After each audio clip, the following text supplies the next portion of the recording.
Pedir ao Senhor que nos abençoe nessa manhã por meio da sua palavra. Pai querido, muito obrigado pelo privilégio e alegria que temos de estar aqui juntos louvando o teu nome.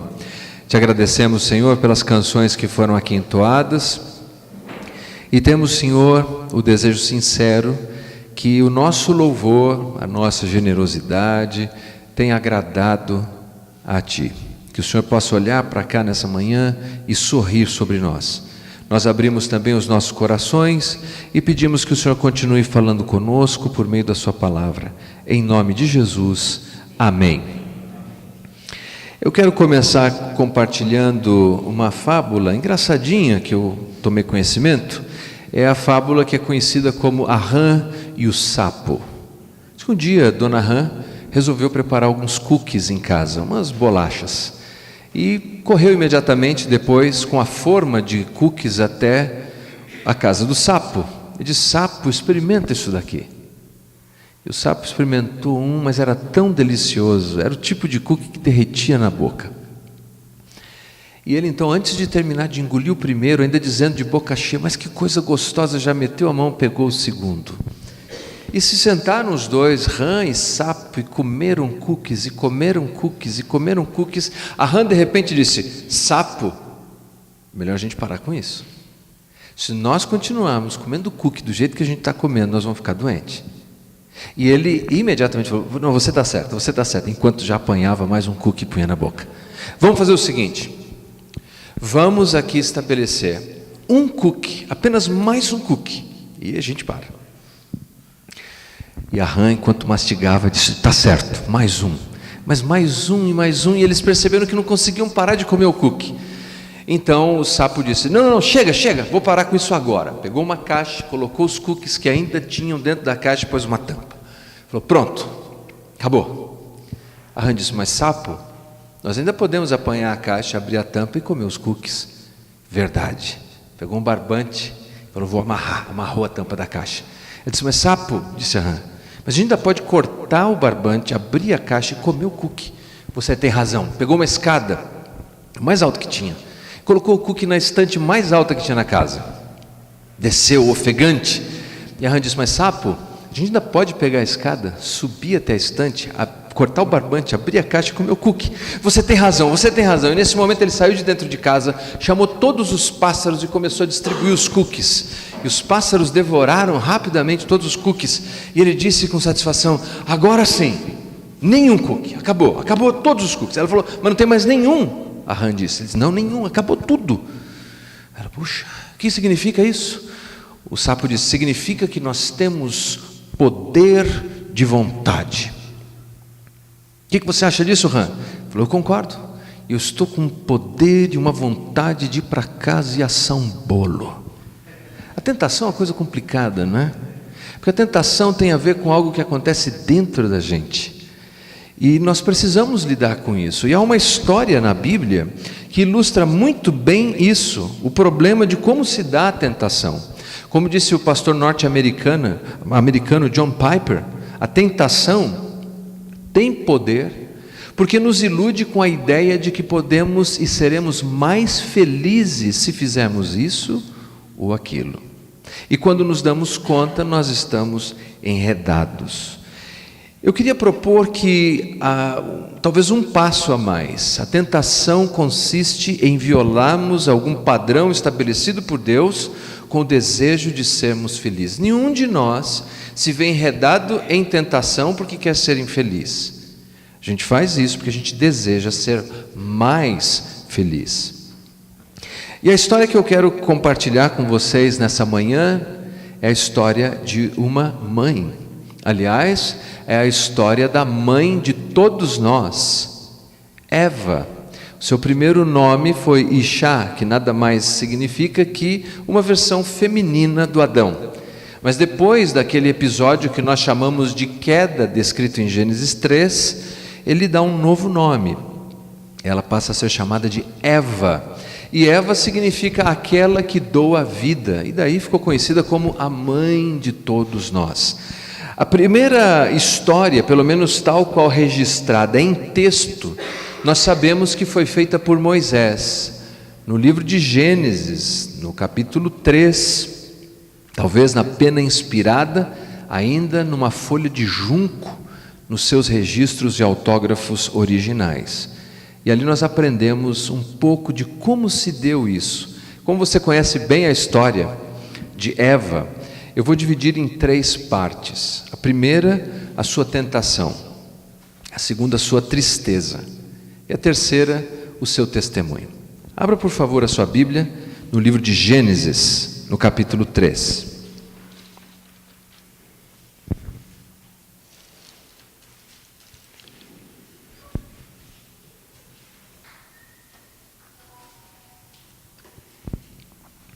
Nós vamos ler a partir do primeiro versículo, e claro, você, se quiser ter um pouquinho mais de informação do pano de fundo, pode ler depois no capítulo 2, versículo 18, até o versículo 25, onde nós temos a descrição de como Eva foi formada. Mas vamos começar no capítulo 3, a partir do versículo 1. Se você encontrou, por favor, diga amém. A palavra de Deus diz assim: Mas a serpente mais sagaz que todos os animais selváticos que o Senhor Deus tinha feito, disse à mulher... É assim que Deus disse: Não comereis de toda a árvore do jardim? Respondeu-lhe a mulher: Do fruto das árvores do jardim podemos comer, mas do fruto da árvore que está no meio do jardim, disse Deus, dele não comereis, nem tocareis nele, para que não morrais.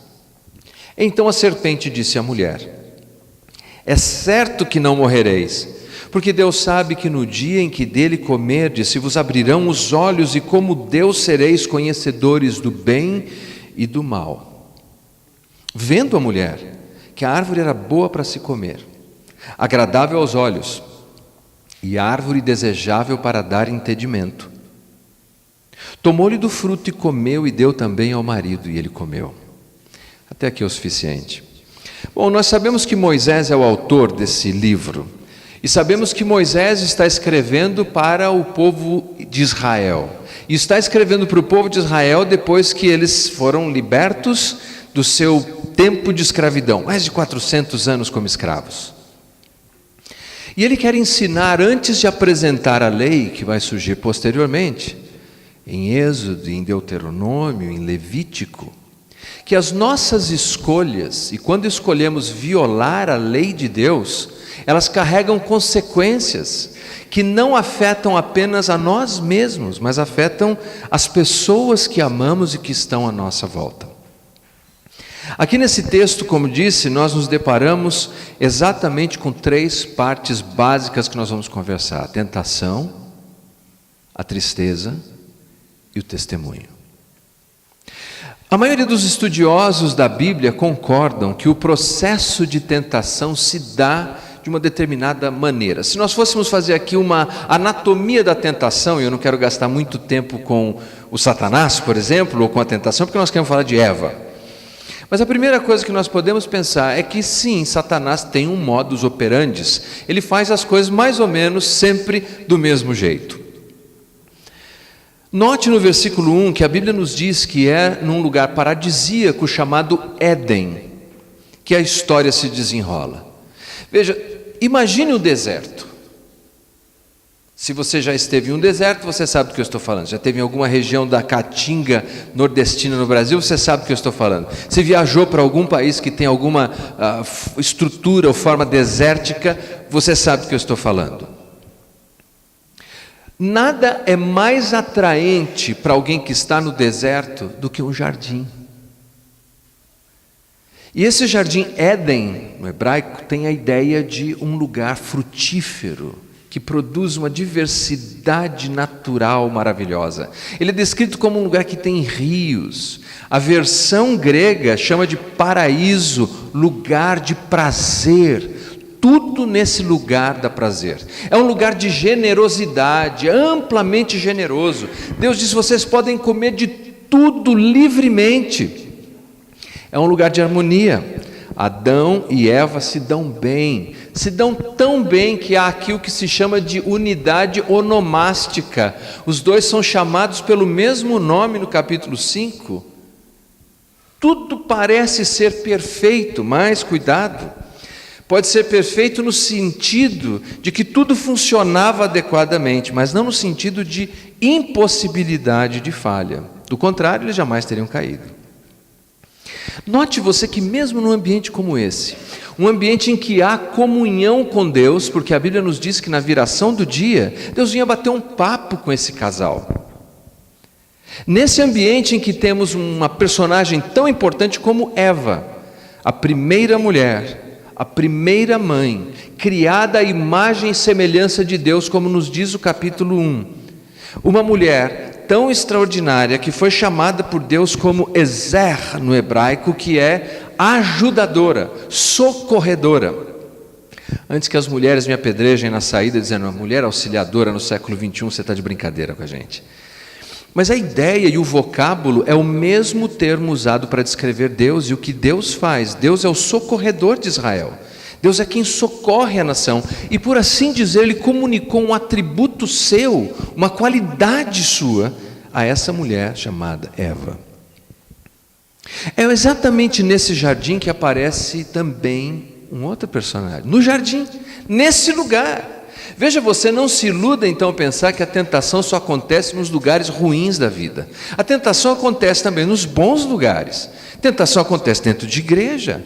Tentação acontece no momento devocional. Tentação acontece no trabalho. Nos bons lugares da vida, num passeio. A tentação acontece em qualquer lugar. Porque mesmo nos lugares onde Deus busca ter comunhão conosco, Satanás também procura se aproximar. E aqui nós nos deparamos com uma serpente. Nahash é a palavra hebraica e significa literalmente um ser brilhante, resplandecente. No texto aqui, objetivamente, nós não sabemos a sua identidade. Nós vamos saber que é Satanás e que se trata de Satanás, porque Apocalipse nos diz isso. João diz que Satanás é a antiga serpente. Você está comigo? Diz amém. Nós sabemos que se trata de Satanás, esse ser resplandecente e brilhante. E por que essa personificação maligna de Satanás numa serpente? Veja você que os judeus vão ter que lidar, os israelitas vão ter que lidar com os falsos cultos pagãos que estavam à sua volta, particularmente os cultos aos deuses como Baal, Astarote. E uma das representações da deusa, versão feminina do Baal, é que ela carregava em suas mãos, cada uma de suas mãos, uma serpente. Por quê? Porque a serpente para eles era um símbolo de renascimento. Você sabe que a serpente troca de pele, e de tempos em tempos alguém andava e encontrava lá uma casca de serpente no lugar, e imaginava que de alguma maneira a serpente tinha morrido e voltado à vida. Então era um símbolo, e até hoje, em muitas práticas ocultistas e em seitas cristãs, inclusive, como no Texas, os pegadores de serpentes, ela tem um papel importante. Além do que, reconhecidamente, numa região calcária, empalidecida, a pele brilhante de uma serpente representaria muito bem essa personificação de um ser que posteriormente é descrito assim, um ser brilhante. Como ele faz para tentar? Qual é a anatomia da tentação? A primeira coisa que nós podemos notar, tanto aqui quanto no Evangelho de Mateus, quando Jesus é tentado, é que Satanás tem por objetivo produzir confusão. Você nota que ele começa com uma pergunta, não com uma afirmação. Isso foi assim que Deus disse? É isso que a Bíblia diz? Você tem certeza que a Bíblia afirma isso? Ele produz confusão. Com Jesus ele diz assim, se és tu filho de Deus, você é mesmo filho de Deus? Eu ouvi essa história em algum lugar, parece que você é filho de Deus. Você é mesmo filho de Deus? É claro que o que funcionou com Eva num jardim fracassou miseravelmente no deserto com o Filho de Deus. Mas uma vez que a questão de identidade foi resolvida no caso de Jesus, ele passa então para a presunção, fala, não, está certo, olha, você é mesmo Filho de Deus, por que não sobe então no pináculo do templo e se lança? Porque as consequências serão mínimas para você. Olha, Deus vai dar ordem, os anjos vão vir ao seu encontro, eles vão sustentar você. Aqui para Eva ele usa o mesmo padrão. Eles, não, como é que consequência Deus disse? Não. A consequência não será tão drástica. Pelo contrário, Deus sabe que no dia em que você comer desse fruto, vai abrir os seus olhos e você vai ser como Deus. Que proposta! Esses dois padrões estão sempre presentes, mas há mais aqui, e a maioria dos estudiosos concordam. Há 3 áreas da tentação. O apóstolo João vai tratar disso na sua carta posteriormente, e se der tempo a gente dá uma espiadinha nisso. É o que nós chamamos de concupiscência da carne, concupiscência dos olhos e soberba da vida. Olhe, por favor, o que diz o texto.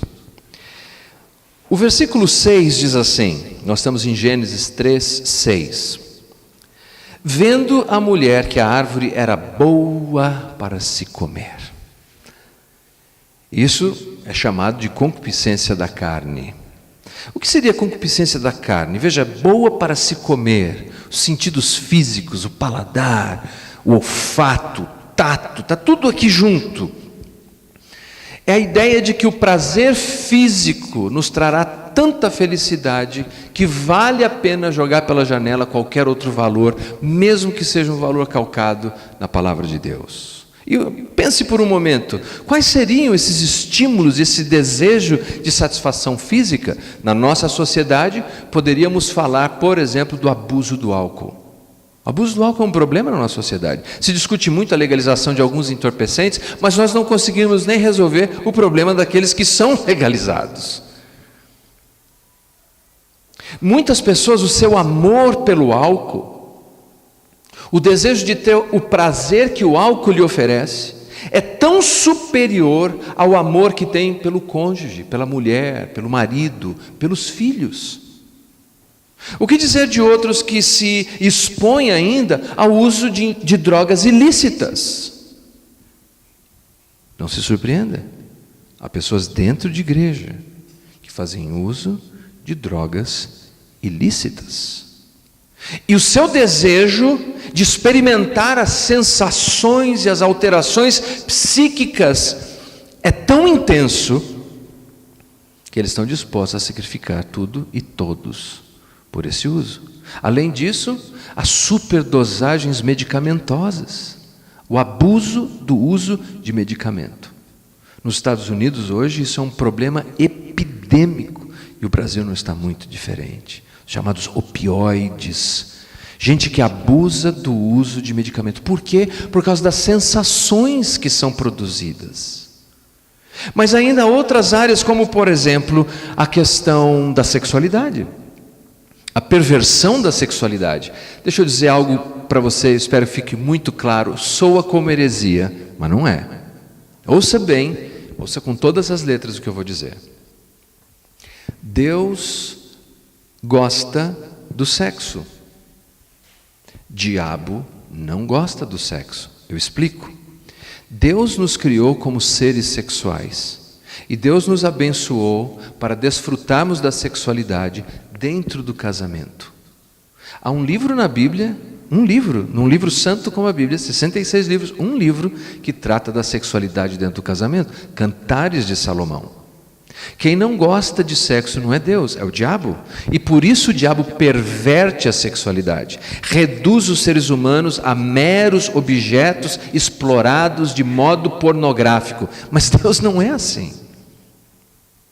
Mas então, de repente, nos deixamos seduzir por essas coisas. E o que dizer ainda da preguiça? Não é a preguiça uma forma de concupiscência da carne? Quando sabemos que deveríamos ter a disciplina de fazer isso ou aquilo, mas me deixa aqui deitado eternamente em berço esplêndido um pouquinho mais. As pessoas são tentadas. Veja você que o descanso é importante, é legítimo e bom, mas a preguiça causa um dano tão grande que o autor de Provérbios chega a dizer que a pessoa que é preguiçosa no seu imaginário, ele diz assim, não, eu não vou trabalhar hoje porque tem um leão solto na rua. Ele sofre de fobia leonina. Tudo isso é concupiscência da carne. Eu, como filho de um lar disfuncional, sei exatamente o que eu estou dizendo, meus queridos, por experiência e não apenas por hipótese teórica. Meu pai foi um abusador de álcool. Ele olhava nos nossos olhos e dizia, eu amo você, meu filho. Ele fazia juras de amor para minha mãe. Mas ele não conseguia ter a temperança necessária para lidar com aquilo que lhe trazia tamanho prazer. E a consequência? Violência doméstica, abuso pessoal e um lar desfeito. E quer que eu seja sincero, do alto dos meus 45 anos de idade, se não fosse a graça de Deus, não conseguiria lidar ainda com as consequências que sofri desde a minha infância. Veja a concupiscência da carne. Mas há mais aqui. A concupiscência dos olhos, versículo 6 ainda. A árvore é boa para se comer e o quê? Agradável aos olhos. Agora fala daquilo que a gente contempla, que a gente observa, que a gente se sente atraído pela maneira de olhar as coisas. Tem sido atribuído a William Shakespeare o seguinte pensamento, que os olhos são a janela da alma. Que você olhando pelos olhos de alguém, você quase que enxerga dentro como ela é. Tem hora que parece que é meio assim, não é? Acho que é por isso que às vezes a gente não fica muito à vontade com gente que olha muito no olho. A gente não começa a ficar meio assim. Por isso dizem, é melhor olhar na ponta do nariz. Aí não tem problema, a pessoa fica mais à vontade. Não é? Começa a olhar muito no olho. Vou fazer um teste aqui, deixa eu achar você aí, eu vou olhar bem no seu olho. Parece que dá uma sensação de invasão. Talvez Shakespeare estivesse certo. Mas Cícero, historiador romano, ele dizia que o rosto é a imagem da alma e os olhos são o seu intérprete. A gente consegue interpretar os sentimentos das pessoas assim. Mas ninguém disse tão acertadamente como Jesus. No Evangelho segundo Mateus, no capítulo 6, versículo 23, Jesus disse assim: os olhos são as lâmpadas do corpo. Portanto, se os teus olhos forem bons, o teu corpo será pleno de luz. Porém, se os teus olhos forem maus, todo o teu corpo estará em absoluta escuridão. Por isso, se a luz que está em ti são trevas, quão tremendas trevas serão. Olhos. O que surge aqui? Que tipo de concupiscência é essa? A concupiscência dos olhos é aquela que nos causa inveja, que nos faz cobiçar o que é alheio. Cobiça e inveja são irmãs gêmeas. A inveja é você desejar que o outro não tenha o que tem. E a cobiça é você desejar ter o que o outro tem. Por exemplo, a gente olha e vê uma pessoa com o último telefone celular. Eu não sou muito informado nisso, mas sei lá, um iPhone 7... Oi, me ajuda aí, quem que entende tecnologia? Bom, aquele. E você de repente vê a pessoa com aquele telefone e diz, puxa, eu gostaria de ter um telefone desse. Ou a casa de alguém, ou o carro de alguém, ou a vizinhança onde eles moram, ou, lamentavelmente, a mulher de alguém, o marido de alguém. É concupiscência dos olhos. Então, quando se deseja, quando se cobiça isso, eu quero aquilo que é do outro, isso é cobiça. E a inveja é quando a gente diz, eu não quero que o outro tenha o que tem. A cobiça diz, eu quero ter o computador dele. A inveja diz, eu quero que caia um raio e queime o computador dele. Que desgraça, não? Mas tudo isso é cobiça dos olhos. E a nossa sociedade, nós somos bombardeados com isso continuamente. Para a gente nunca ter o mínimo de satisfação em desfrutar o que a gente já tem. Mas de sempre estar cobiçando, desejando aquilo que não é nosso. Isso é concupiscência dos olhos. E a soberba da vida? Nós notamos aqui que diz assim, a árvore desejável para dar entendimento. Nisso nós podemos notar que está sob a proposta de, o dia em que vocês comerem desse fruto, vocês serão como Elohim, vocês serão como Deus, conhecedores do bem e do mal. Note você que as duas primeiras partes da tentação, a primeira tem a ver com prazer. Com prazer. Todas as vezes que Satanás vem ao nosso... Veja, prazer não é pecado. Prazer é uma bênção. Mas violar a vontade de Deus e os desígnios de Deus em nome do prazer, então passa a ser um pecado. Comer um bombom é uma bênção. Mas devorar a caixa toda do bombom é glutonaria. Então, quando nós olhamos na primeira tentação, fala a respeito de prazer. A segunda parte da tentação fala sobre ter, nos provocar a ter, ao materialismo, a ganância absurda. Uma dose de ambição é importante, saudável. Mas uma ganância absurda, ela faz mal e passa a ser pecaminosa. O primeiro é prazer, o segundo é ter. Tem gente que se dedica tanto ao ter, que perde as coisas mais importantes da vida, porque as coisas mais importantes da vida não são coisas. E o terceiro é a tentação de ser, como Deus sereis. Você sabe que lá no MIT, Massachusetts Institute of Technology, está escrito na parede deles assim: e como Deus sereis, conhecedores do bem e do mal. Está lá no prédio chamado Walker Memorial Building. O que eles querem dizer com isso é outra história, mas que está lá, está. Nós ainda temos esse desejo de ser Deus.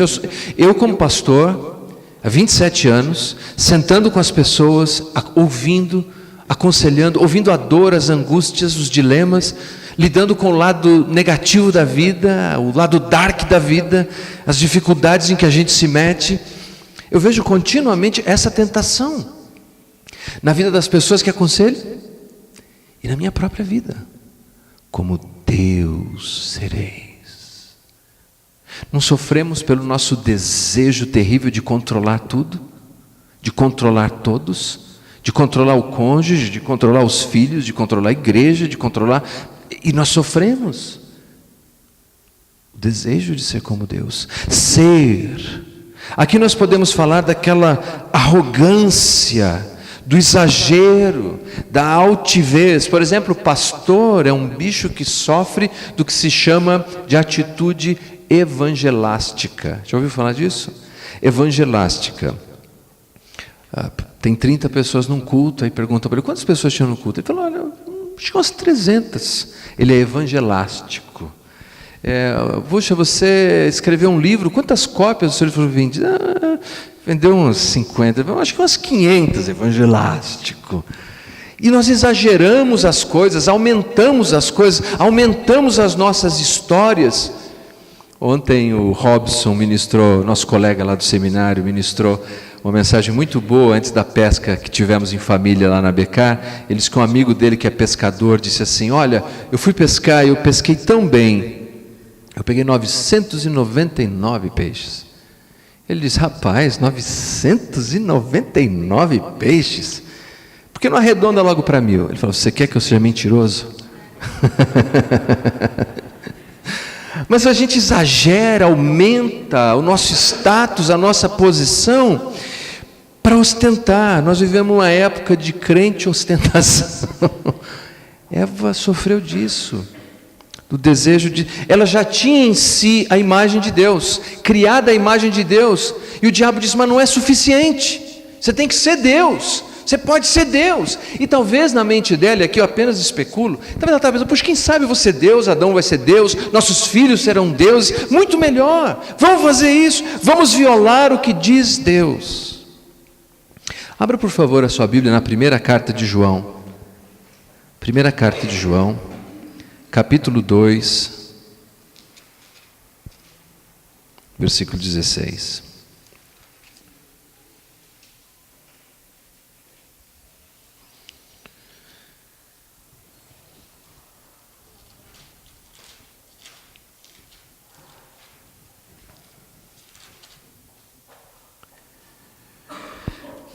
Porque tudo que há no mundo, e entenda, o mundo aqui não está falando do planeta, não está falando das árvores, não está falando do ecossistema. O mundo aqui é um sistema. Tudo que há nesse sistema maligno, nesse sistema anti-Deus, é concupiscência da carne.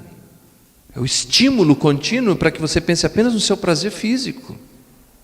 É concupiscência dos olhos. É você desejar e desejar cada vez mais o que o outro tem.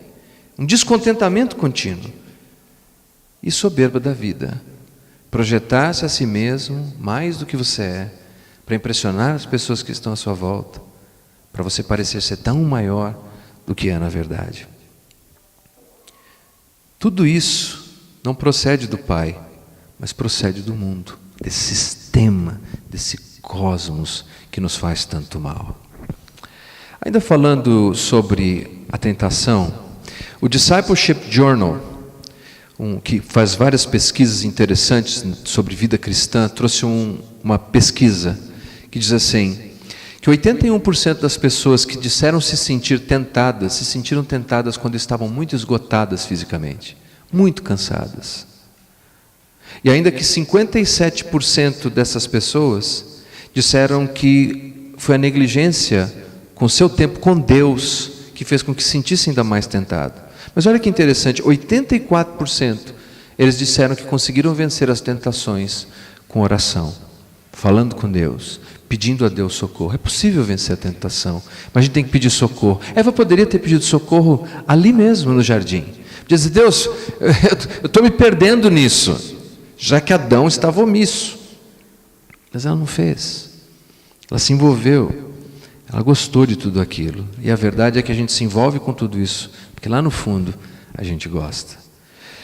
A tristeza de Eva, qual é a consequência de tudo isso? Nós sabemos que ela caiu. Versículo 3, nós vemos que Deus sentencia com algumas consequências. Capítulo 3. Versículo 16 diz assim: E a mulher disse: multiplicarei sobremodo os sofrimentos da tua gravidez. Dores físicas. Em meio a dores darás luz a filhos. O teu desejo será para o teu marido, ele te governará.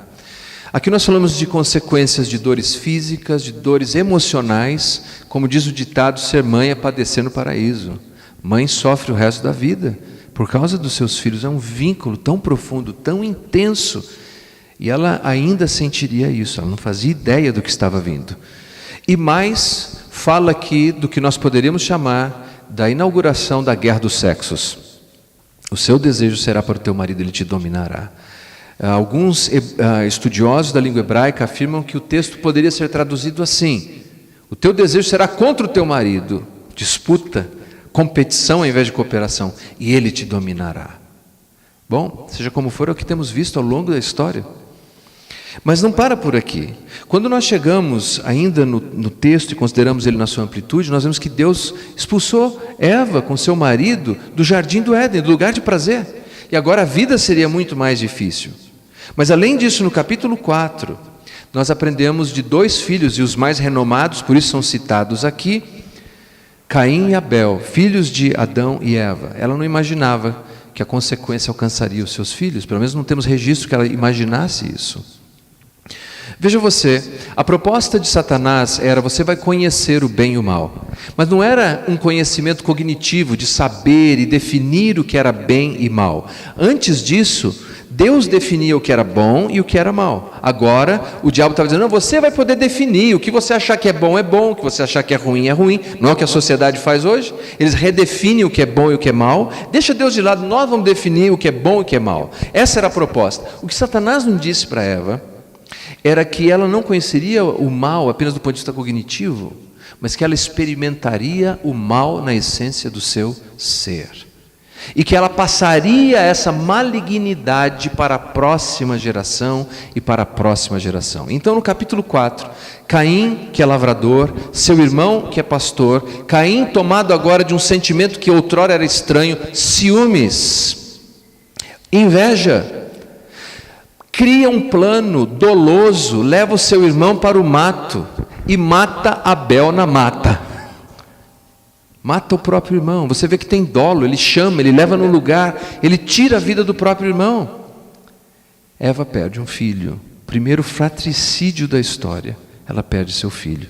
Mas ela não perde só um, porque a Bíblia nos diz que Caim, a partir daquele dia, se tornou errante e fugitivo. Eva perdeu 2 filhos no mesmo dia. Que consequência é essa? Mas a tristeza de Eva não para por isso. Se ela pudesse olhar numa lupa que mostrasse o futuro, ela viria que todos nós, cada lágrima, cada perda, cada dor, cada câncer, cada doença, cada desgraça que vivemos, ainda é consequência da escolha que ela fez. Infelizmente, Eva mudou a história, mas não mudou a história para melhor, por conta da escolha que fez naquele dia. A mãe de todos nós trouxe consequência a todos nós até hoje. Mas por último, eu vou encerrar Eu queria lembrar da dor, talvez que possa ilustrar a dor do que é perder um filho.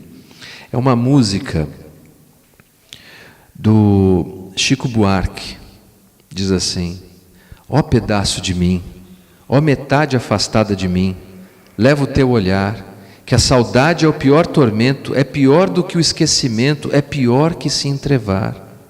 Ó pedaço de mim, ó metade exilada de mim, leva os teus sinais, que a saudade dói como um barco, que aos poucos descreve um arco e evita atracar no cais. Ó pedaço de mim, ó metade arrancada de mim, leva o vulto teu, que a saudade é o revés de um parto, a saudade é arrumar o quarto do filho que já morreu.